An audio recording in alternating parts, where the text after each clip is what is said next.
हम कक्षा 9वीं का खंड 1 अध्याय 3 नास्तिवाद और हिटलर का उदय पढ़ेंगे बच्चों। आशा करती हूँ आप लोग सब स्वस्थ होंगे और खुश होंगे। बच्चों, इस अध्याय में आपने एक छोटी सी कहानी देखी है कि हेल्मुट एक छोटा सा 11 वर्षीय बालक जो रात को अपने बिस्तर पर सोने जब गया तो उसने अपने माता पिता की कुछ बातें सुनी जो बहुत ही चिंताजनक लग रही थी उसे। उसके पिता उसकी माता से कह रहे थे कि अब हमें अपना परिवार सुरक्षित नहीं लग रहा है, अब अपने सुरक्षा की कोई भी संभावना नहीं है। हमने यहूदियों के साथ जिस प्रकार के यातनाएं उन्हें दी है वही यातनाएं अब हमें झेलने का वक्त आ गया है। और वो बहुत ही चिंतित थे और उन्होंने दूसरे दिन अपने बालक हेल्मुट के साथ कुछ बगीचे में समय बिताया, उसके साथ दिन भर खेले कूदे। वो एक महान चिकित्सक थे और हिटलर के बहुत ही करीबी थे। उन्होंने अपने बच्चे के साथ समय बिताया, लेकिन जब उनका वो कार्यालय था वहां उन्होंने आत्महत्या कर ली। आत्महत्या के बाद उनके खून से सने हुए जो उनकी ड्रेस थी उसे घर में ही अलाव में जला दिया गया। उस छोटे से बालक के मन पर बहुत गंभीर प्रभाव पड़ा और उसे हमेशा लगा कि शायद ये बहुत बड़ी कोई घटना थी। बालक के मन में अपने माता के प्रति भी बहुत ही डर पैदा हो गया। उसने अपने घर में कई दिनों तक भोजन नहीं किया। उसे हमेशा डर रहता था कि माता भी उसे अपने भोजन में जहर मिलाकर दे दे। अब बच्चों, प्रश्न ये उठता है कि हेल्मुट के पिता ने आत्महत्या क्यों की? ये है कि नासीवाद जो है उसने यहूदियों पर बहुत अत्याचार किए और इस अत्याचार के परिणाम स्वरूप ही हेल्मुट के परिवार में ये घटना घटी। इसी माध्यम से हम देखते हैं जर्मनी का इतिहास। जर्मनी का इतिहास वाइपर गणराज्य का जन्म। 20वीं शताब्दी के शुरुआती सालों में जर्मनी एक बहुत ताकतवर साम्राज्य था। उसने ऑस्ट्रियाई साम्राज्य के साथ मिलकर मित्र राष्ट्रों इंग्लैंड, फ्रांस और रूस, जिन्हें मित्र राष्ट्र कहा जाता था, के खिलाफ पहला विश्व युद्ध 1914 से 1918 तक लड़ा था। इस युद्ध से सभी को फायदे की उम्मीद थी, इसलिए सभी राष्ट्र इस युद्ध में शामिल हो गए। इस युद्ध का पूरे यूरोप के आर्थिक रूप से कमजोर हो गया क्योंकि युद्ध में बहुत अधिक पैसा डाला गया। बेल्जियम और फ्रांस पर कब्जा करने में जर्मनी सफल हो गया और 1917 में अमेरिका भी मित्र राष्ट्रों में शामिल हो गया था, जो अभी तक इसमें शामिल नहीं था, और इससे मित्र राष्ट्रों की ताकत बढ़ गई। 1918 में जर्मनी की बहुत बुरी तरह हार हुई। जर्मनी की हार से जर्मनी एक नया गणराज्य बन गया। पहले विश्व युद्ध ने जर्मनी के पराजय के बाद विजयी देशों ने जर्मनी पर कई कठोर शर्तें रख दी। वर्साई संधि जर्मनी के लिए बहुत ही अपमानजनक थी।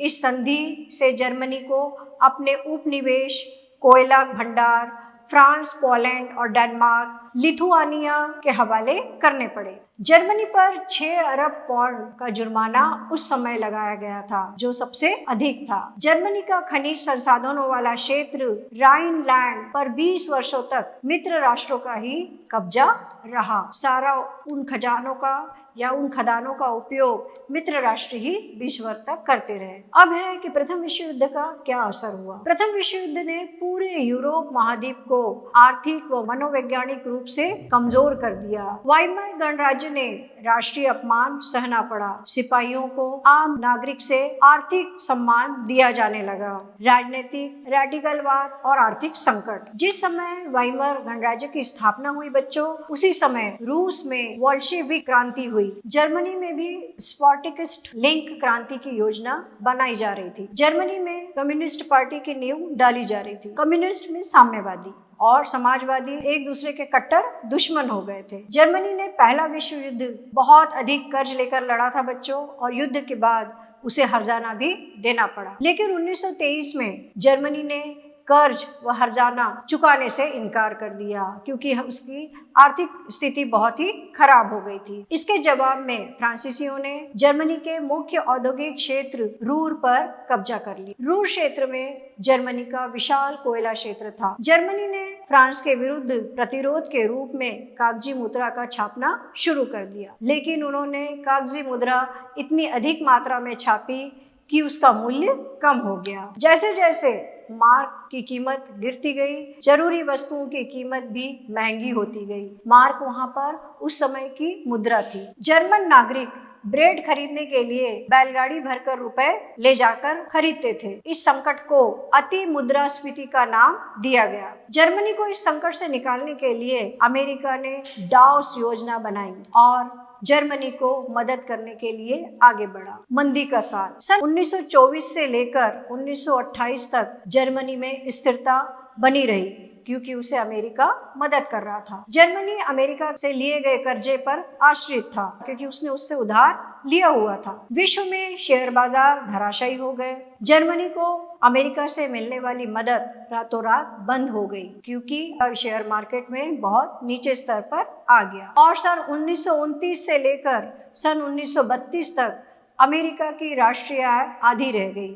उसकी फैक्ट्रियां बंद हो गई। अमेरिका की मंदी का असर पूरी दुनिया पर पड़ा और इस मंदी का सबसे बुरा प्रभाव जर्मनी पर पड़ा क्योंकि जर्मनी को वह कर्जा दे रहा था और इससे बेरोजगारी तेजी से बढ़ती गई। हिटलर का उदय सन 1889 में ऑस्ट्रिया में जन्मे हिटलर की युवावस्था बहुत ही गरीबी में गुजरी। रोजी रोटी का कोई भी जरिया न होने के कारण हिटलर फौज में भर्ती हो गया। फौज में उसने संदेहवादक का काम किया। उसे वहां बहुत से पुरस्कार भी मिले क्योंकि उसने बहुत अच्छा काम किया। जर्मनी की पराजय से वह बहुत ही दुखी हुआ और वर्साई की संधि ने तो उसे आग बबूला ही कर दिया। सन 1919 में हिटलर ने वर्कर्स पार्टी नाम की एक छोटे से समूह की सदस्यता ले ली। इसी पार्टी को बाद में बच्चों नाजी पार्टी के नाम से जाना गया। सन 1923 में हिटलर ने बवेरिया पर कब्जा करना और बर्लिन पर भी कब्जा करने की एक योजना बनाई, लेकिन वो इस योजना में असफल हो गया और गिरफ्तार कर लिया गया। उस पर देशद्रोह का मुकदमा चला और कुछ समय बाद उसे रिहा कर दिया गया। महामंदी के दौरान नासीवाद ने एक जन आंदोलन का रूप धारण ले लिया बच्चों और 1929 में जर्मनी बैंक दिवालिया हो चुके थे। काम धंधे बंद हो चुके थे, मजदूर बेरोजगार हो रहे थे, मध्यम वर्ग को भूखमरी का डर सता रहा था। नाजी प्रोपोगंडा में लोगों को एक बेहतर भविष्य की उम्मीद दिखाई देने लगी। 1932 तक यह देश की सबसे बड़ी पार्टी बन गई थी। हिटलर जबरदस्त वक्ता था बच्चों, उसके भाषणों में बहुत जोश था और वो अपने शब्दों से लोगों को हिलाकर रख देता था। वह जर्मन समाज की खोई हुई प्रतिष्ठा को वापस दिलाने का आश्वासन देता था। हिटलर ने राजनीति की एक नई शैली रची थी। नात्सियों ने हिटलर को एक मसीहा, एक रक्षक व्यक्ति के रूप में पेश किया। लोकतंत्र का ध्वंस 30 जनवरी 1933 को राष्ट्रपति हिंडनबर्ग ने हिटलर को चांसलर का पद संभालने का न्योता दिया। यह मंत्रिमंडल का सबसे शक्तिशाली पद था बच्चों। सत्ता हासिल करने के बाद हिटलर लोकतांत्रिक शासन की संरचना को भंग करना उसने धीरे धीरे शुरू कर दिया। फरवरी माह में संसद भवन में हुए रहस्यमय अग्निकांड से उसका रास्ता आसान हो गया। इसके बाद हिटलर ने कम्युनिस्टों का बर्बर दमन किया। 3 मार्च 1933 को विशेष अधिनियम पारित किया गया। अर्थव्यवस्था, मीडिया, सेना और न्यायपालिका पर राज्य का पूरा नियंत्रण हो गया। नाजी राज्य को एक खुंखार आपराधिक राज्य की छवि प्राप्त हुई। किसी को भी कानूनी कार्रवाई से देश से निकाला जा सकता था या गिरफ्तार किया जा सकता था। ऐसे कानून बनाए गए। पुनर्निर्माण हिटलर ने अर्थव्यवस्था को पटरी पर लाने के लिए जिम्मेदारी अर्थशास्त्री हॉयल मार शाक्स को सौंपी। विदेशी नीति के मोर्चे पर भी हिटलर को कामयाबियां मिली। सन 1936 में राइनलैंड पर दोबारा कब्जा हो गया।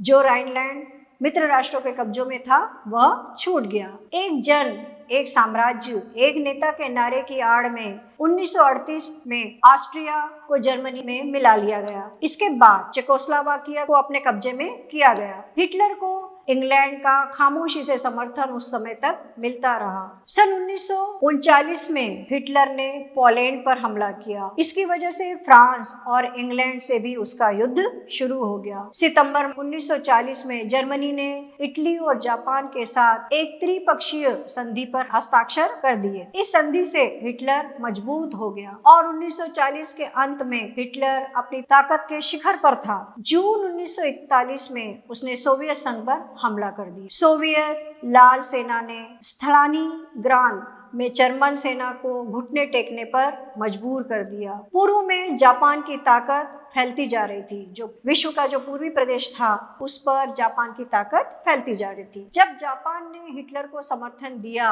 और पर्ल हार्बर पर अमेरिकी ठिकानों पर बमबारी की, इस कारण अमेरिका भी द्वितीय युद्ध में शामिल हो गया। यह युद्ध मई 1945 में हिटलर की पराजय और जापान के हिरोशिमा शहर पर अमेरिकी परमाणु बम गिराने के साथ खत्म हुआ। नाज़ियों का विश्व दृष्टिकोण। नाज़ियों की दृष्टि से नीली आंखों वाले नार्डिक जर्मन आर्य सबसे ऊपरी और यहूदी सबसे निचली पायदान पर आते थे। हिटलर की नस्ली सोच चार्ल्स डार्विन और हर्बर्ट सैंसर सिद्धांतों पर आधारित थी। जो नस्ल सबसे ताकतवर है वही जिंदा रहेगी, कमजोर नस्ल खत्म हो जाएगी। आर्य नस्ल को वह सर्वश्रेष्ठ मानता था। पूर्व में हिटलर जर्मन सीमाओं को फैलाना चाहता था कि जर्मनी एक बहुत मजबूत राष्ट्र बने और वह पूरे यूरोप पर अपना साम्राज्य स्थापित करे। स्लाववादी राज्यों की स्थापना। नाज़ी युद्ध व स्वास्थ्य नार्डिक आर्यों का समाज बनाना चाहते थे। यूथनेजिया, दया मृत्यु। हेलमुट के पिता ने असंख्य जर्मनों की मौत घाट पे उतारा था और इसी अवसाद की वजह से हेलमुट के पिता ने, जो मैंने शुरू में आपको कहानी बताई थी कि हेलमुट के पिता ने इसी वजह से आत्महत्या कर ली थी। नाज़ी जर्मनी में सबसे बुरा हाल यहूदियों का हुआ। यहूदी अलग बस्तियों में रहते थे जिन्हें दड़बों में रखा जाता था, उनके घेटों को दड़बे कहा जाता था। सन 1933 से 1938 तक नाज़ियों ने यहूदियों को तरह तरह से आतंकित किया। इन्हें पोलैंड के गैस चैम्बरों में ले जाकर मार दिया जाता था और यह रणनीति उन्होंने अपनाई। नस्ली कल्पना लो। यूटोपिया। पराजित पोलैंड को पूरी तरह तहस नहस कर दिया गया। मौत का सिलसिला। पहला चरण। यहूदी और जर्मनों के बीच विवाह पर पाबंदी थी। जर्मनी जो लोग हैं वो यहूदियों से विवाह नहीं कर सकते हैं। यहूदियों और जर्मनों के बीच विवाह पर पाबंदी थी बच्चों उस समय। दोनों में विवाहेतर संबंध के अपराध घोषित किया गया था। यहूदियों द्वारा राष्ट्रीय ध्वज फहराने पर भी पाबंदी लगा दी गई। यहूदियों के व्यवसायों का बहिष्कार किया जाता था। उन्हें सरकारी सेवाओं से निकाला गया। इनकी संपत्ति भी जब्त की गई। दूसरे चरण में यहूदियों के साथ तो बहुत ही अधिक अत्याचार किए गए। उन्हें कहा गया कि तुम्हें हमारे बीच रहने का कोई भी हक नहीं है। नाज़ी जर्मनियों में युवाओं की स्थिति। युवाओं में हिटलर की दिलचस्पी अधिक थी। जर्मन और यहूदी बच्चे साथ में खेल वो बैठ नहीं सकते थे। अच्छे जर्मन बच्चों को नाज़ी शिक्षा प्रक्रिया से गुजरना पड़ता था। बच्चों को वफादार व आज्ञाकारी बनाया जाता था। यहूदियों से नफरत व हिटलर की पूजा करना सिखाया जाता था। 10 साल की उम्र में बच्चों को यूंग फोक में दाखिल कर दिया जाता था। 14 साल की आयु में बच्चों को यूथ का सदस्य बनना पड़ता था। 18 साल की आयु में लेबर सर्विस में शामिल कर लिया जाता था। नाज़ी यूथ लीग का गठन सन 1922 में हुआ था बच्चों। 4 साल बाद उसे हिटलर यूथ का नाम दिया गया। मातृत्व की नाज़ी योजना। औरत और मर्द के समान अधिकारों का संघर्ष गलत माना जाता था। सन 1933 में हिटलर ने कहा था, मेरे राज्य की सबसे महत्वपूर्ण नागरिक माँ है। प्रचार की कला। नाज़ी शासन ने भाषा और मीडिया का होशियारी से उपयोग किया। नाज़ी विचारों को फैलाने के लिए तस्वीरों, फिल्मों, पोस्टरों, आकर्षक नारों का सहारा लिया जाता था। यहूदियों के लिए केचुआ, चूहा, कीड़ा जैसे शब्दों से संबोधित किया जाता था। आम जनता और मानवता के खिलाफ अपराध। बहुत सारे लोग नाज़ी का विरोध करने से डरते थे। शार्लेट बैरॉट ने अपनी पुस्तक थर्ड राइक ऑफ ड्रीम्स में नाज़ी के अत्याचारों के बारे में लिखा है। महाध्वंस, होलोकॉस्ट के बारे में जानकारी। नाज़ियों द्वारा यहूदियों में जो कत्लेआम सहा उसे ही महाध्वंस या होलोकॉस्ट कहा जाता है। उन लोगों के लिए भी ये सारी बातें शर्मनाक यादगार है जिन्होंने ये जुल्म ढाए और खामोशी से सब कुछ देखते रहे। इस प्रकार बच्चों, हिटलर को हमारे भारत के राष्ट्रपिता महात्मा गांधी जी ने पत्र लिखा था तथा उनके पत्र का जवाब हिटलर ने भी दिया था। इस प्रकार हिटलर के बारे में मैंने आपको जो कुछ बताया, आशा करती हूँ कि आपको समझ में आया होगा। लेकिन यदि आप इन प्रश्नों के उत्तर लिखें जो मैं अभ्यास के प्रश्न दे रही हूँ, उससे आपको यह अध्याय और अच्छे से समझ में आ जाए। आप नांसी जर्मन स्कूल के बच्चे की कहानी लिखिए तो आपको बहुत अच्छे से यह अध्याय समझ में आएगा। यहूदियों की यातनाएं लिखिए। जर्मन वासियों ने यहूदियों को कौन कौन सी किस प्रकार की यातनाएं दी। हिटलर ने यहूदियों पर अत्याचार के 3 कारण लिखिए कि हिटलर यहूदियों पर अत्याचार क्यों करता था, और इसके आपको 3 कारण लिखना है। नाज़ी की स्थापना कैसे हुई, नाज़ी शासन में औरतों की क्या भूमिका थी, ये आखिरी प्रश्न है। इस प्रकार बच्चों आप इन प्रश्नों को हल करेंगे तो आपका यह अध्याय आपको बहुत अच्छे से समझ में आएगा। इतिहास में प्रश्न करना बहुत आवश्यक होता है ताकि अध्याय को हम अच्छे से समझ सकें। आशा करती हूँ बच्चों आप अपने घर में खुश होंगे, स्वस्थ होंगे और कोरोना से अपने आप को बहुत बचा के रख रहे होंगे तथा वीडियो का पूरा लाभ लेकर आप अपनी पढ़ाई निरंतर बनाए रखिए। जय